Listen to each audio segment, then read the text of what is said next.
Here's a short video just to fill in the empty gap. You're gonna see this more often as the hooplas got more boring. So Evangelion has been recently re-released on Netflix, and people have been criticizing this version left and right for many different reasons. The dub is changed, the sub is changed, and the biggest sin of all, they didn't have Fly Me to the Moon because of licensing fees. Experience totally ruined. Now, I haven't seen it, not Evangelion, I mean the Netflix version. I've seen Evangelion back in the day, and I still think that it's a mixed bag. There are times where the anime is awesome, but there are also times where it's just bad. So I can see why people say it's good or bad or overrated, but regardless of your opinion on Getting the Robot Shinji, you can't deny the influence that it has on pretty much everyone for the past 20 plus years. Tons and tons of freaking memes are being made out of this old anime. The opening alone is something that has been constantly memed to death, and the waifu wars are still alive even after 20 plus years. But this video isn't about that. This video is about a recent hoopla surrounding the sub change. Yes, the sub change. It's not just the dubs that ruined the anime. So there's a scene in which Kaoru confessed that he loved Shinji, and that made him to really fluster and think how he's the first person to actually ever say that he loved him. Netflix changed the scene to the point where Kaoru doesn't love him anymore,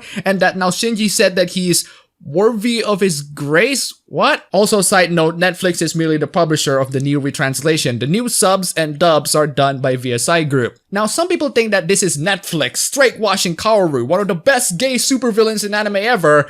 But I think this is more of a case of loss in translation, on a concept that is actually very difficult to convey in English. The original script, as provided by this Twitter user right here, showed lines that lean more into a platonic side, but can also be interpreted as romantic. While the whole romance subtext is genuinely ambiguous, the overall point that the scene tries to convey was that there have been people who liked Shinji, but there's never been people who loved him, or say that they genuinely liked him. Now, this scene was meant to be ambiguous, but I think most people already got the impression that it is more romantic in nature. Yes, I know that Kaoru is essentially an alien demigod who just loves human beings in general, but when he said that to Shinji, I don't think Shinji took it that way. He might took it romantically, and so have a lot of people who watched the original sub back in the day, but that's just my personal interpretation, and perhaps that was just my inner Fujoshi speaking. Technically Fundanshi. Anyway, the ambiguity of the anime, at least the original sub version, was turned explicit, and pretty much everyone thinks that Kaoru is a gay supervillain, and one of the best at that. But the thing is, Kaoru being ambiguously gay is nothing new for Evangelion. This is a series that has been adapted through many different media,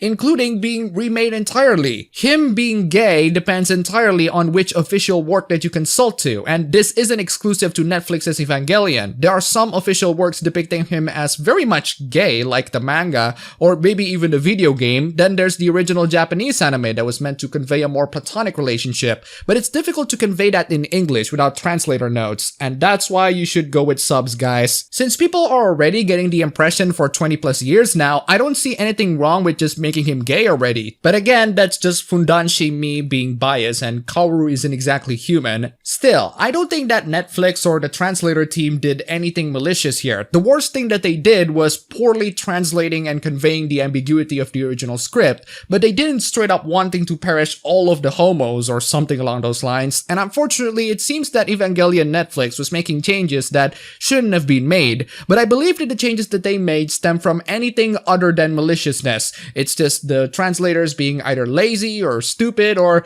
not having enough budget. The Fujoshis and woke Twitter should calm down for a bit and not assume malicious intent. If you're not satisfied with the offerings of the recent official works, rest assured that we still have doujins.